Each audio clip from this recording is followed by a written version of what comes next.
Le soir de Noël, mes parents ont surpris ma sœur avec une maison de vacances entièrement payée. Puis, ils m'ont donné une lettre pliée. Quand je l'ai lue à voix haute, le sourire de ma sœur a instantanément disparu. Je m'appelle Minnie, et cette histoire s'est déroulée il y a 2 ans, quand j'avais 29 ans. Ma sœur, Madison, avait 32 ans à l'époque, et elle avait toujours été l'enfant prodige de notre famille.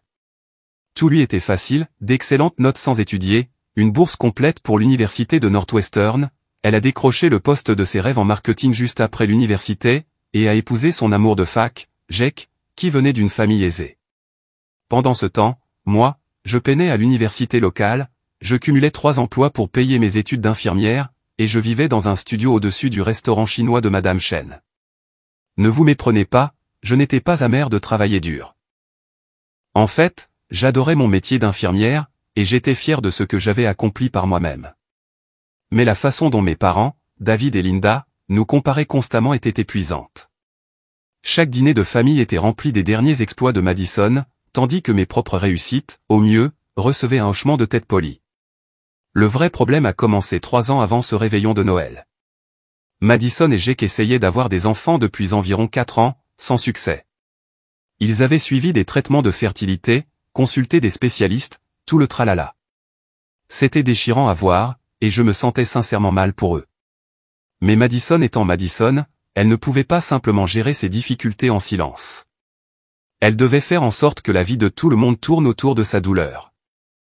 Elle a commencé à arriver en retard aux réunions de famille, ou à partir plus tôt, parce que me voir avec des enfants était trop déclenchant. Le truc, c'est que je n'avais même pas encore d'enfants.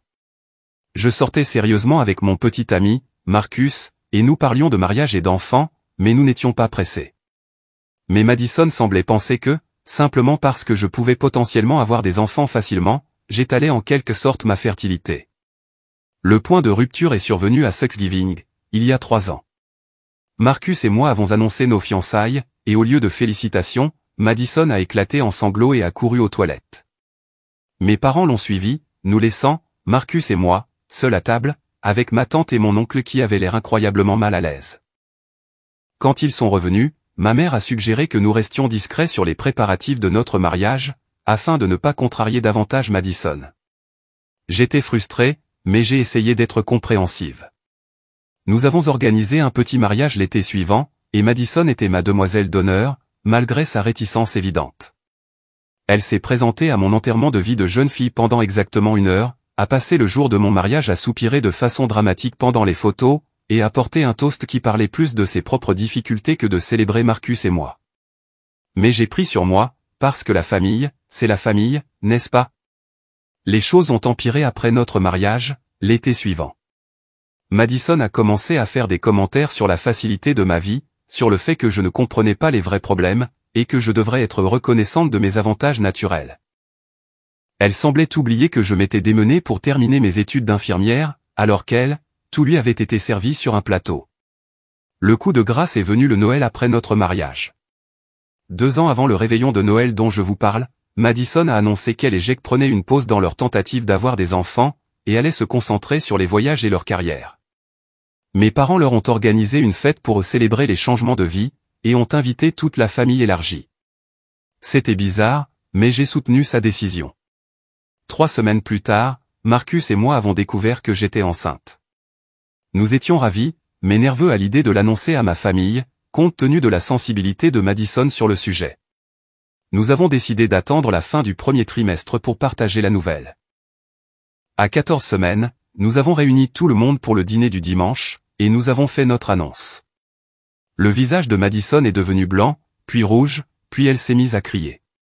Elle m'a accusé d'être tombée enceinte exprès, pour le lui jeter au visage.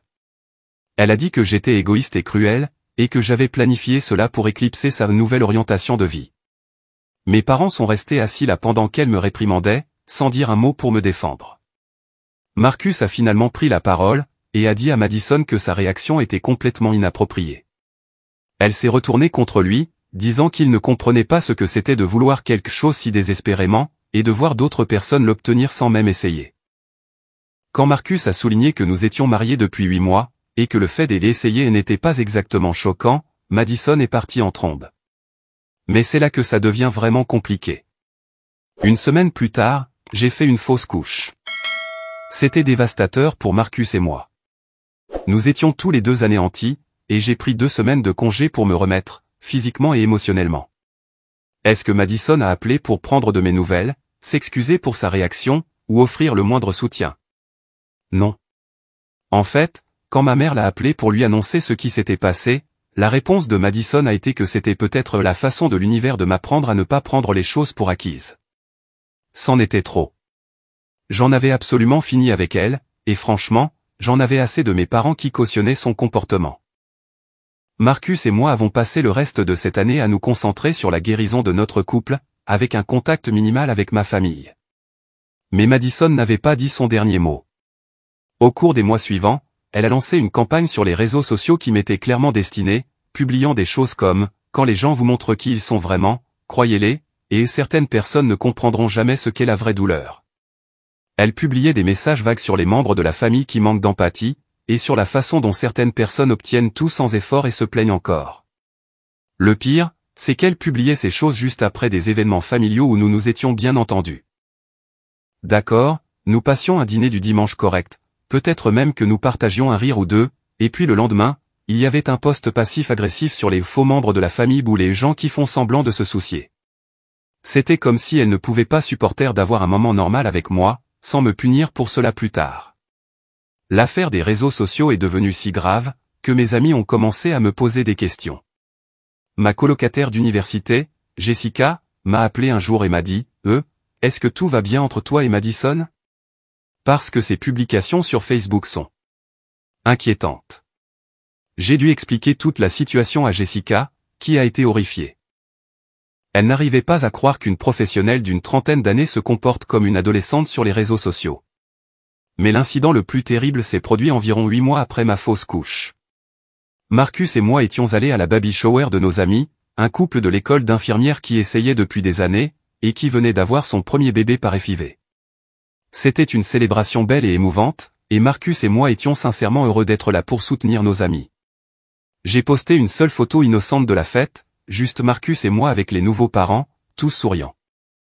Je n'ai même pas mentionné les bébés ou la grossesse dans la légende, juste tellement heureux pour ces 2 personnes incroyables. Moins d'1 heure plus tard, Madison avait publié un long discours sur les gens qui étalent leur capacité à être entourés de bébés, et sur la façon dont certaines personnes utilisent la joie des autres pour se sentir mieux face à leurs propres échecs. Le post ne me mentionnait pas nommément, mais quiconque connaissait notre situation familiale savait exactement de qui elle parlait. Plusieurs de nos parents ont commenté, demandant si tout allait bien, et j'ai fini par supprimer ma propre publication, tellement j'étais gêné par le drame que Madison avait déclenché. Cette nuit-là, j'ai appelé mes parents, furieuse. Je leur ai parlé du post de Madison, et à quel point il était humiliant qu'elle surveille constamment mes réseaux sociaux, et transforme tout en une attaque publique contre moi. La réponse de ma mère, eh bien, ma chérie, peut-être que tu pourrais être plus sensible à ce que tu publies. Tu sais, Madison a des difficultés. C'est à ce moment-là que j'ai réalisé que mes parents ne se contentaient pas de cautionner Madison. Ils participaient activement à me rendre responsable de la gestion de ses émotions. Ce n'était pas suffisant que je doive marcher sur des œufs autour d'elle en personne. Maintenant, je devais aussi gérer toute ma présence sur les réseaux sociaux, en fonction de ses sentiments. Marcus était furieux quand je lui ai parlé de l'appel téléphonique. Il a dit que nous devrions couper tout contact avec toute ma famille, jusqu'à ce qu'il commence à me traiter avec un respect élémentaire. Une partie de moi voulait faire exactement ça, mais je ne pouvais pas me résoudre à couper complètement les ponts avec mes parents. Ce n'étaient pas des gens malveillants. Ils étaient simplement si concentrés sur le fait d'empêcher Madison de s'effondrer, qu'ils ne voyaient pas comment ils me sacrifiaient au passage. La situation s'est encore compliquée, lorsque Madison a commencé à impliquer la famille de Jake dans sa campagne contre moi. Les parents de Jake, Robert et Carol, étaient des gens charmants qui avaient toujours été gentils avec moi.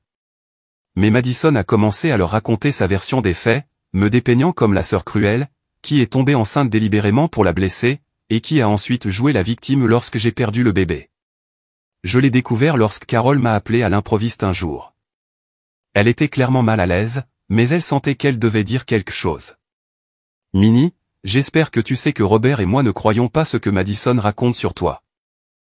Nous te connaissons depuis des années, et nous savons que tu n'es pas le genre de personne à blesser délibérément quelqu'un que tu aimes. J'étais mortifié que Madison ait entraîné les parents de Jake dans notre pagaille, mais aussi reconnaissante que Carol m'ait contacté. Elle m'a dit que Madison les appelait régulièrement, en pleurant sur la façon dont j'avais retourné toute la famille contre elle, et comment je manipulais nos parents pour qu'ils prennent mon parti. Carol a dit que c'était devenu si grave, que Jake avait finalement dû demander à Madison d'arrêter d'impliquer ses parents dans notre drame.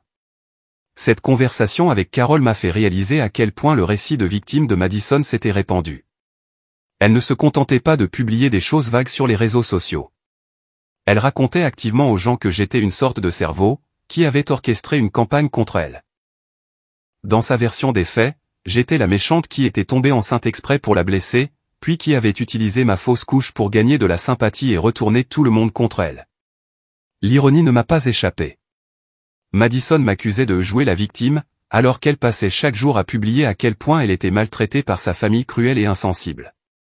Elle prétendait que j'étais manipulatrice, alors qu'elle manipulait littéralement chaque conversation et chaque réunion de famille, pour qu'elle tourne autour de sa douleur et de ses besoins. Le pire, c'était de voir mes parents de plus en plus épuisés par tout ça. Mon père, qui avait toujours été le pacificateur de la famille, a commencé à avoir l'air vraiment stressé chaque fois que le nom de Madison était mentionné. Ma mère a développé cette habitude nerveuse de changer immédiatement de sujet, dès que quelqu'un mentionnait les bébés, la grossesse, ou tout ce qui pourrait déclencher Madison. Les réunions de famille sont devenues des exercices de gestion de l'anxiété collective. Tout le monde marchait sur des œufs, tout le monde surveillait ses paroles, tout le monde était responsable de l'état émotionnel de Madison, sauf Madison elle-même. Si elle passait une mauvaise journée, cela devenait le problème de tout le monde. Si quelque chose la déclenchait, c'était la responsabilité de tout le monde de réparer les choses. J'ai commencé à redouter complètement les événements familiaux. Même lorsque Madison était de bonne humeur, il y avait toujours cette tension sous-jacente, ce sentiment qu'un mot ou un sujet de travers pourrait déclencher une explosion.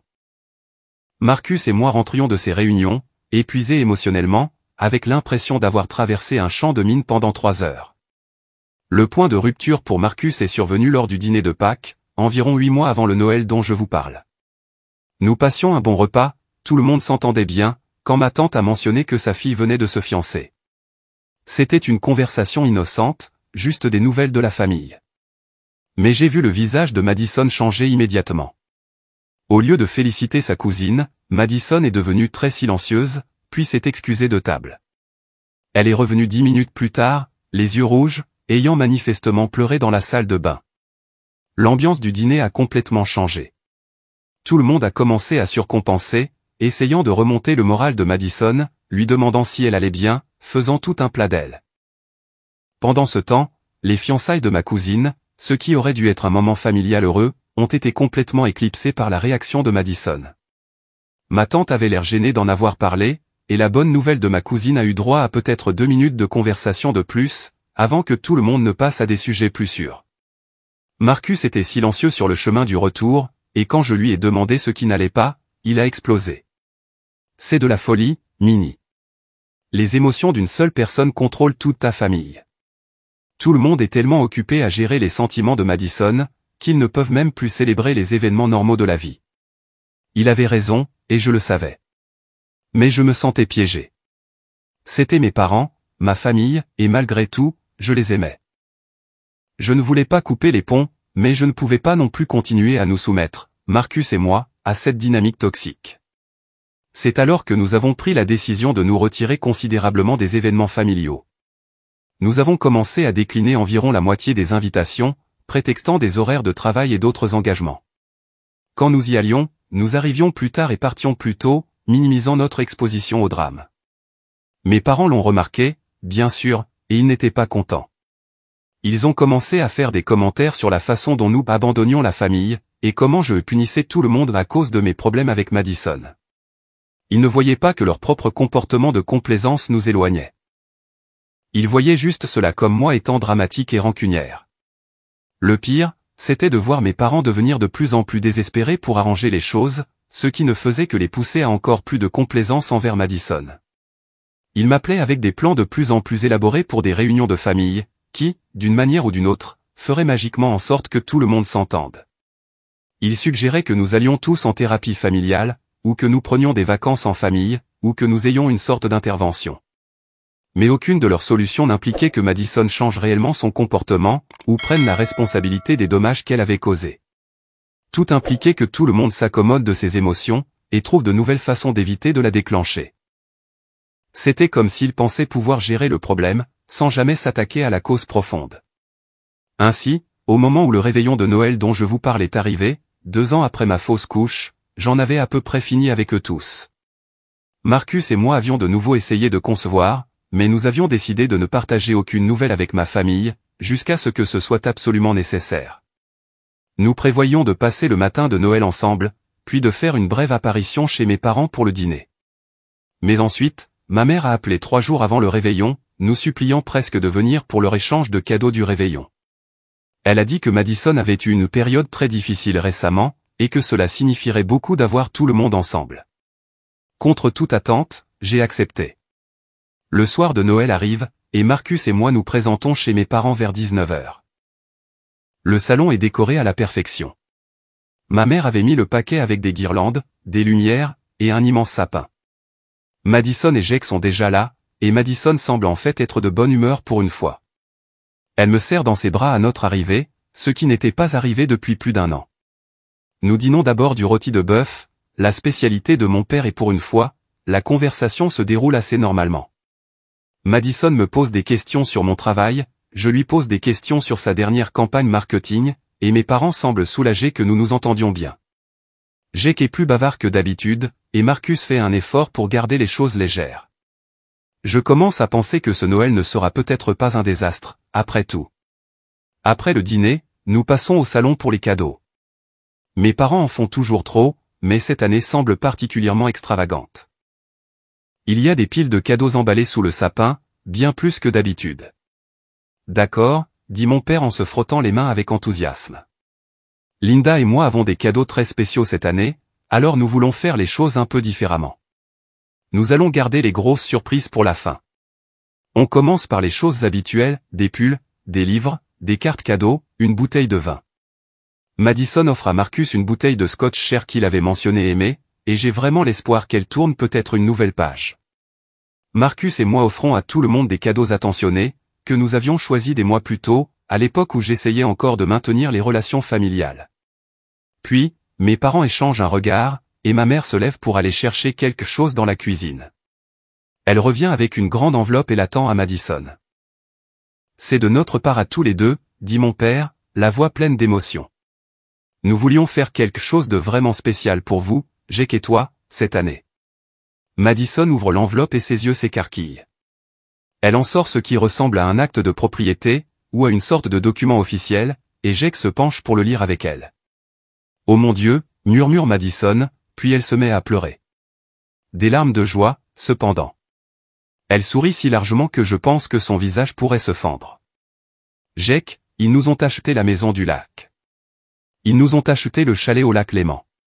Pour le contexte, cette maison du lac était un endroit où nous avions passé des vacances quelquefois, quand Madison et moi étions enfants. Elle appartenait à des amis de mes parents, et nous avions toujours parlé de combien ce serait incroyable de posséder un endroit comme ça.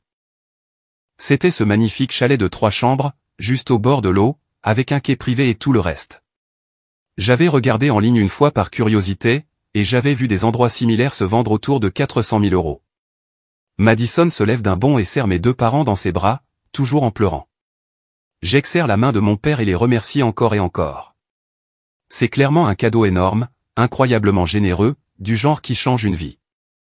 Nous savons à quel point vous aimez cet endroit, dit ma mère en essuyant ses propres larmes. Et nous avons pensé que ce serait parfait pour quand vous serez prêt à fonder votre famille. Les enfants adorent le lac. Je suis assise là, essayant de digérer ça. 400 000 € minimum pour une maison de vacances. Je veux dire, je savais que mes parents étaient à l'aise.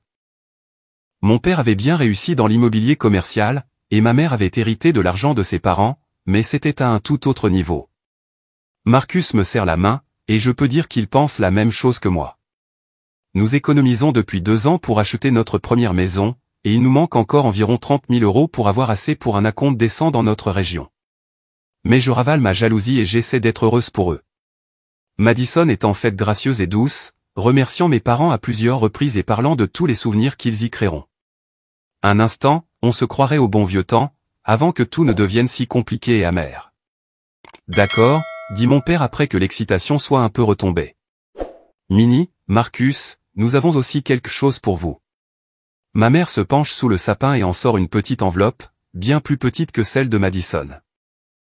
Elle me la tend avec un sourire qui semble un peu forcé, maintenant que j'y pense. Vas-y, ma chérie. Ouvre-la, m'encourage-t-elle. J'ouvre l'enveloppe, m'attendant à peut-être un bon chèque cadeau ou des billets pour quelque chose. À la place, je trouve une seule feuille de papier pliée. On dirait qu'elle a été arrachée d'un bloc-notes, et elle est couverte de l'écriture de ma mère. Lis-la à voix haute, suggère mon père. Nous voulons que tout le monde entende ça. Je déplie le papier et mon cœur commence à s'emballer, alors que je lis les premières lignes pour moi-même. Ce ne peut pas être ce que je pense. Je lève les yeux vers mes parents, et ils me regardent tous les deux avec attente. Madison et Jake me regardent aussi, attendant. Je commence, ma voix se brisant légèrement. Êtes-vous sûr de vouloir que je lise ça à voix haute? Bien sûr, ma chérie, dit ma mère. C'est quelque chose auquel nous pensons depuis longtemps, et nous voulons que toute la famille l'entende. Je regarde Marcus, qui hoche la tête d'un air encourageant, puis je reviens à la lettre. Mes mains tremblent un peu, alors que je commence à lire. Chers Minnie et Marcus, ai-je lu, ma voix se raffermissant à mesure que je réalise ce que c'est. Nous vous avons vus tous les deux travailler incroyablement dur pour construire votre vie ensemble, et nous sommes si fiers des adultes que vous êtes devenus. Minnie, ton dévouement à ta carrière d'infirmière, et ta force dans les moments difficiles, nous ont montré ce qu'est un vrai caractère. Le sourire de Madison est toujours collé sur son visage, mais je peux voir la confusion commencer à poindre autour de ses yeux. Je continue de lire. Marcus, tu as été le partenaire parfait pour notre fille, soutenant ses rêves et te tenant à ses côtés, quand d'autres dans cette famille ont échoué à le faire. Maintenant, le sourire de Madison vacille définitivement. Jake a l'air mal à l'aise, et mes parents observent mon visage attentivement, alors que je leur relis leurs mots. Nous savons que vous économisez pour acheter votre première maison, et nous savons que cela a été une lutte avec vos salaires, surtout avec les prêts étudiants et le coût de la vie. Nous vous avons vus tous les deux faire des sacrifices, et ne jamais nous demander d'aide, même quand nous savions que les temps étaient durs. Ma voix devient plus forte maintenant, parce que je commence à comprendre ce qu'est cette lettre, et une sensation de chaleur se répand dans ma poitrine. Nous savons aussi, continuai-je, que vous avez dû faire face à un traitement injuste de la part de certains membres de la famille, et que vous avez géré cette situation avec plus de grâce et de maturité que quiconque n'aurait dû le faire. Vous avez été exclu d'événements familiaux, vos réussites ont été minimisées, et même votre tragédie personnelle a été utilisée contre vous. Le visage de Madison est devenu complètement blanc. Le sourire a disparu, et elle me fixe comme si je lisais son journal intime à voix haute, ce qui, d'une certaine manière, est ce que je fais, je suppose. Alors, ai-je poursuivi, ma voix maintenant claire et forte, nous avons décidé de vous offrir le cadeau de mariage que nous ne vous avons jamais vraiment offert, plus un petit extra pour tout ce que vous avez dû endurer. Je m'arrête ici, car la ligne suivante me coupe le souffle. Nous vous donnons 50 000 € pour l'achat de votre première maison, et nous couvrons également la totalité de votre dette étudiante restante, que nous estimons à environ 37 000 €. Marcus allait à côté de moi. J'ai à peine du mal à croire ce que je lis, mais je continue. Ce n'est pas un prêt. Ce n'est pas quelque chose que vous devez rembourser, ou dont vous devez vous sentir coupable. C'est ce que nous aurions dû faire quand vous vous êtes mariés, au lieu de marcher sur des œufs, autour de la jalousie et de l'insécurité de quelqu'un d'autre. Madison émet un son d'étouffement. Jake se penche et pose une main sur son bras, mais elle le repousse. Nous espérons que cela vous aidera à fonder votre famille dans votre propre maison, entouré de gens qui vous soutiennent et vous aiment vraiment. Nous espérons aussi que cela compensera, d'une petite manière, les fois où nous avons échoué à vous défendre, quand vous en aviez le plus besoin. Je lève les yeux de la lettre, et Madison me fixe avec une expression que je n'ai jamais vue auparavant. C'est comme si elle me voyait pour la première fois, ou peut-être qu'elle se voyait elle-même pour la première fois. Jake a l'air de vouloir disparaître dans les coussins du canapé. Mais je n'ai pas encore fini de lire. Nous aimons nos deux filles, continuai-je. Mais nous avons réalisé que nous avons cautionné un comportement qui a blessé notre famille, et vous a blessé spécifiquement. Nous espérons qu'à l'avenir, toutes nos relations familiales pourront être basées sur le respect mutuel et une gentillesse sincère, plutôt que de marcher sur des œufs autour des émotions d'une seule personne. La pièce est maintenant complètement silencieuse, à l'exception de ma voix. Nous savons que cette lettre pourrait causer des drames, mais nous sommes fatigués de prétendre que la situation actuelle est acceptable. Elle ne l'est pas. Vous méritez mieux de notre part à tous. Je prends une profonde inspiration et lis les dernières lignes. Utilisez cet argent pour construire la vie que vous voulez, avec des gens qui célèbrent votre bonheur, au lieu de le ressentir. Nous vous aimons tous les deux, et nous sommes fiers d'être vos parents. Maman et papa. Je replie la lettre et je regarde autour de la pièce. Marcus a les larmes aux yeux et me serre la main si fort que ça me fait presque mal. Mes parents regardent tous les deux Madison, qui a l'air d'avoir été giflé. C'est quoi, ce bordel?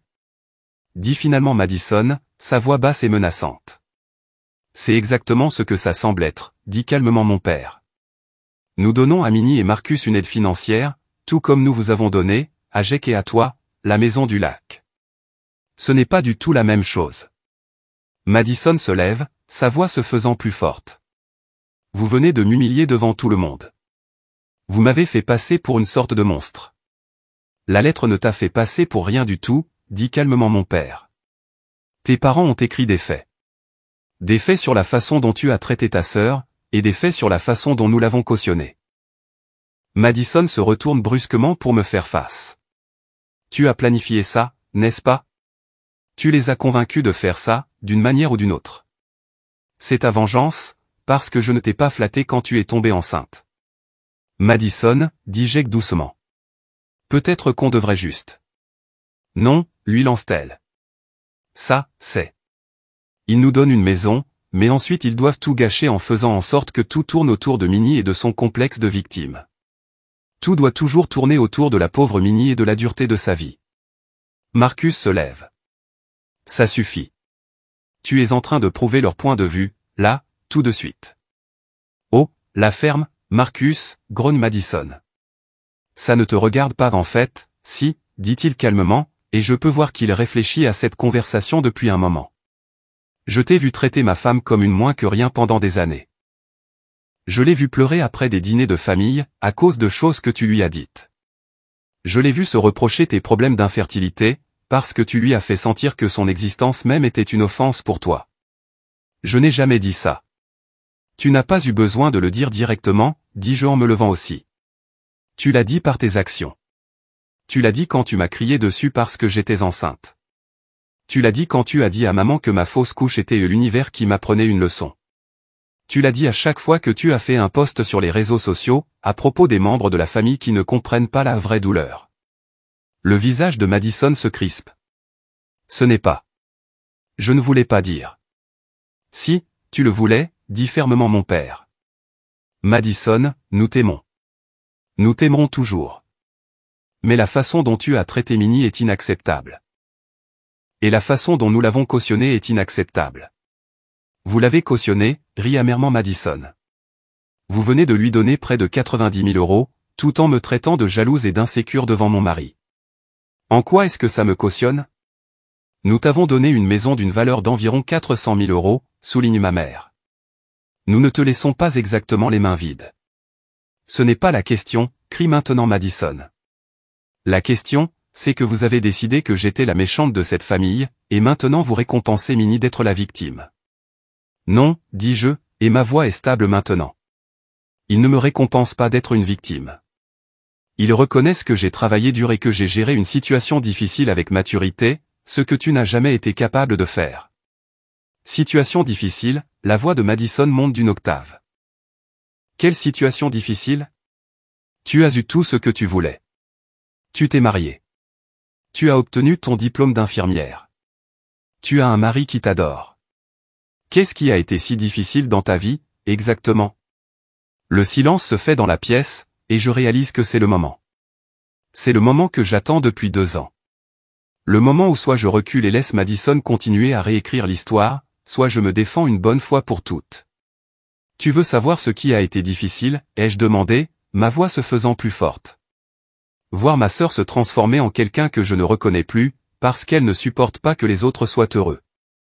Devoir marcher sur des œufs autour de mes propres réussites, parce qu'elles pourraient te déclencher. Devoir planifier mon mariage en fonction de ton état émotionnel. Me faire crier dessus parce que j'étais enceinte, puis me faire dire que ma fausse couche était une sorte de justice cosmique. Madison ouvre la bouche pour m'interrompre, mais je continue. Devoir faire en sorte que mes parents me suggèrent de reporter l'annonce de mes fiançailles, parce que ça pourrait te contrarier. Devoir organiser un mariage discret pour que tu ne te sentes pas mal. Te regarder faire un discours de demoiselle d'honneur qui parlait entièrement de tes propres problèmes. Te voir zapper mon enterrement de vie de jeune fille, parce qu'être entouré de gens heureux était trop déclenchant. Je suis lancé maintenant, et 2 ans de frustration refoulée se déversent. Mais sais-tu ce qui a été le plus difficile? Réaliser que ma grande sœur, la personne que j'ai admirée toute ma vie, s'était transformée en quelqu'un qui ne pouvait être heureux que si tout le monde autour d'elle était malheureux. Quelqu'un qui voit la joie des autres comme une attaque personnelle.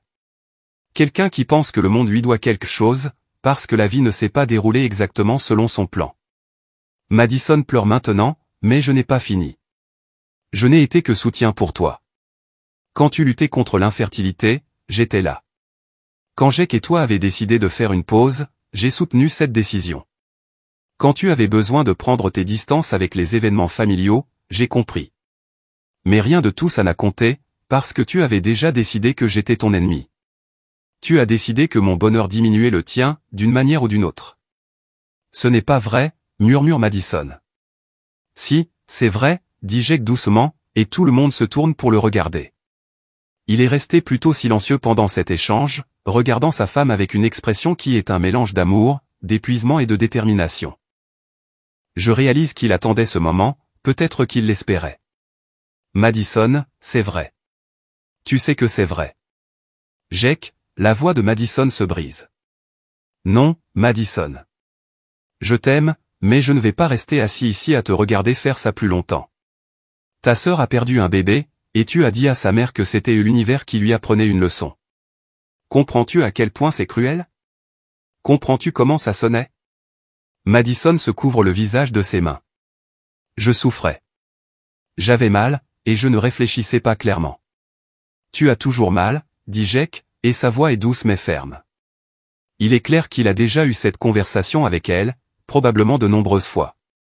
Il y a toujours une raison pour laquelle tu ne peux pas être heureuse pour les autres. Il y a toujours une excuse pour laquelle tout le monde doit gérer sa vie en fonction de tes émotions. Un comble, dit Madison en baissant les mains et en fusillant Jake du regard. Maintenant, mon propre mari se ligue contre moi, aussi. Je ne me ligue pas contre toi. Je te dis la vérité. Je te dis cette vérité depuis des mois, mais tu ne m'écoutes pas non plus. Oh, on entre en terrain inattendu. Marcus et moi échangeons un regard, et je peux dire qu'il pense la même chose que moi. C'est plus que la simple relation de Madison avec moi. Qu'est-ce que ça veut dire? Demande Madison. Jake regarde autour de lui, clairement mal à l'aise avec le public, mais il continue. Ça veut dire que ça n'affecte pas seulement ta relation avec Minnie. Ça affecte aussi notre mariage. Ça affecte tout. Tu ne peux être sincèrement heureuse de rien, parce que tu es trop occupée à tenir les comptes avec tout le monde. Ce n'est pas juste. N'est-ce pas? Demande Jake. Quand as-tu célébré pour la dernière fois quelque chose de bien qui arrivait à quelqu'un d'autre, sans trouver un moyen de le ramener à ce qui ne va pas dans notre vie? Quand as-tu ressenti pour la dernière fois une joie réelle, pour quelque chose qui n'impliquait pas l'échec ou la difficulté de quelqu'un d'autre? Madison le fixe, et je peux la voir essayer de trouver une réponse. Le fait qu'elle ne semble pas en trouver une nous dit tout ce que nous devons savoir. Mon père s'éclaircit la gorge. Peut-être devrions-nous tous faire une pause. Non, dit Madison, et sa voix a changé. Le combat l'a quittée, et elle semble épuisée. Non, ne vous arrêtez pas pour moi. C'est clair, c'est une sorte d'intervention que vous avez tous planifiée. Nous n'avons rien planifié, dit ma mère. Nous avons juste décidé que nous en avions assez de prétendre que tout allait bien, alors que ce n'était pas le cas. Madison regarde autour d'elle, nous tous, et pour la première fois depuis des années, je vois autre chose que de la colère ou de l'apitoiement dans son expression. Je pense que c'est peut-être de la honte. Et maintenant? Demande-t-elle. Vous m'avez tous dit quelle personne terrible je suis. Vous avez donné de l'argent à Minnie, en vous assurant que je sache que c'est parce que je suis une telle. Jake a décidé que notre mariage est brisé parce que je ne suis pas assez positive. Que attendez-vous de moi, exactement, maintenant? Nous voulons que tu te fasses aider, dit simplement ma mère. Nous voulons que tu parles à quelqu'un, pour comprendre pourquoi le bonheur des autres te semble être une menace. Nous voulons que tu trouves un moyen d'être heureuse pour ta sœur, quand de bonnes choses lui arrivent. Et nous voulons que tu t'excuses, ajoute mon père. Pas de fausses excuses où tu justifies ton comportement, mais de vraies, où tu reconnais le mal que tu as causé. Madison me regarde, et un instant, je revois la sœur que je connaissais. Celle qui m'apprenait à faire des bracelets d'amitié, et qui partageait toujours ses bonbons d'Halloween avec moi. Je suis désolé, dit-elle, et sa voix est si basse que je l'entends à peine. Je suis désolé aussi, dis-je, car malgré tout, je le suis. Je suis désolé que nous en soyons arrivés là. Je suis désolé qu'elle souffre. Je suis désolé que notre famille se soit autant brisée. Non, dit Madison en secouant la tête. Ne t'excuse pas. Tu n'as rien fait de mal. C'est moi. Je sais que c'est moi. C'est juste que... Je ne sais pas comment arrêter. Jake se penche et lui prend la main. Tu arrêtes en te faisant aider. Tu arrêtes en faisant le travail, pour comprendre pourquoi tu penses que l'amour est une ressource limitée, que si quelqu'un d'autre en reçoit, ça veut dire qu'il y en a moins pour toi. Je ne sais pas si je peux, admet Madison. Je ne sais pas si je sais comment être autrement, maintenant. Alors apprends, dit fermement ma mère. Parce que cette version de toi n'est pas viable. Ni pour ton mariage, ni pour tes relations familiales, et ni pour ton propre bonheur. Madison hoche la tête, les larmes coulant sur son visage. La maison du lac, dit-elle soudain. Vous devriez aussi donner la maison du lac à Minnie. Elle la mérite plus que moi. Madison, non, dis-je immédiatement. Ce n'est pas de ça qu'il s'agit. Il ne s'agit pas de savoir qui mérite quoi de plus. Il s'agit de se traiter les uns les autres avec gentillesse et respect. Mais je ne sais plus comment faire ça, dit-elle. Je ne me souviens plus comment être heureuse pour les autres. Je ne me souviens plus comment ne pas être en colère tout le temps. Alors nous t'aiderons à te souvenir, dis-je, et je réalise que je le pense. Mais tu dois vouloir changer. Tu dois vouloir faire mieux. Madison regarde de nouveau autour d'elle, et je peux la voir faire l'inventaire de toutes les relations qu'elle a endommagées, de tous les ponts qu'elle a brûlés ou est en train de brûler. Je veux faire mieux, dit-elle enfin. Je veux être le genre de personne qui peut être sincèrement heureuse, quand ma sœur reçoit de bonnes nouvelles. Je veux être le genre d'épouse qui ne ramène pas tout à ce qui ne va pas dans notre vie. Je veux être le genre de fille qui ne transforme pas les réunions de famille en champ de mine. Alors c'est par là que nous commençons, dis-je en lui serrant la main. Le silence se fait un instant dans la pièce, et je réalise que ce réveillon de Noël a été plus honnête et plus brut, que n'importe quelle réunion de famille que nous ayons eue depuis des années, peut-être même depuis toujours. Alors, dit Marcus en brisant le silence, devrions-nous peut-être ouvrir le reste des cadeaux? Tout le monde rit, même Madison, et la tension dans la pièce se relâche un tout petit peu. Nous ne résolvons pas comme par magie tous nos problèmes ce soir-là, bien sûr. Madison et Jake partent peu après, Madison promettant de commencer à chercher un thérapeute après les fêtes. Mes parents, Marcus et moi restons à parler jusque tard dans la nuit, démêlant des années de ressentiment et de blessures accumulées. Mais cette lettre a tout changé. Pas seulement à cause de l'argent, même si je ne vais pas mentir, être libéré de mes dettes et avoir un acompte pour notre maison a changé notre vie. Elle a tout changé parce que c'était la première fois que mes parents reconnaissaient à voix haute, que la dynamique familiale dans laquelle nous vivions tous ne fonctionnait pas. C'était la première fois que quelqu'un qualifiait le comportement de Madison pour ce qu'il était, au lieu de lui trouver des excuses. Plus important encore, c'était la première fois que j'avais l'impression que mes parents me voyaient clairement, non pas comme la petite sœur de Madison ou comme un lot de consolation, mais comme leur fille qui méritait d'être soutenue et défendue. Madison a bien commencé une thérapie, et c'est un processus lent, mais elle travaille sur elle-même. Jake et elle vont mieux, et elle fait de réels efforts pour réparer notre relation.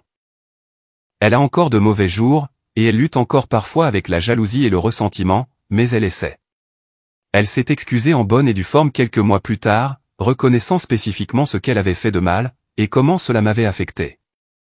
Nous ne sommes pas revenus à ce que nous étions, enfants, et nous ne le serons peut-être jamais, mais nous construisons quelque chose de nouveau, quelque chose de plus honnête et d'adulte. Et cette lettre magnifique et brutale qui a tout mis à nu, a été le début de ce processus. Marcus et moi avons acheté notre maison 6 mois plus tard, et Madison était sincèrement heureuse pour nous. Elle nous a même aidé à déménager. C'était une petite chose, mais ça a signifié beaucoup pour moi. Parfois, le plus beau cadeau n'est pas celui qui est emballé sous le sapin. Parfois, c'est la vérité, livrée avec amour, et l'espoir que les choses peuvent s'améliorer.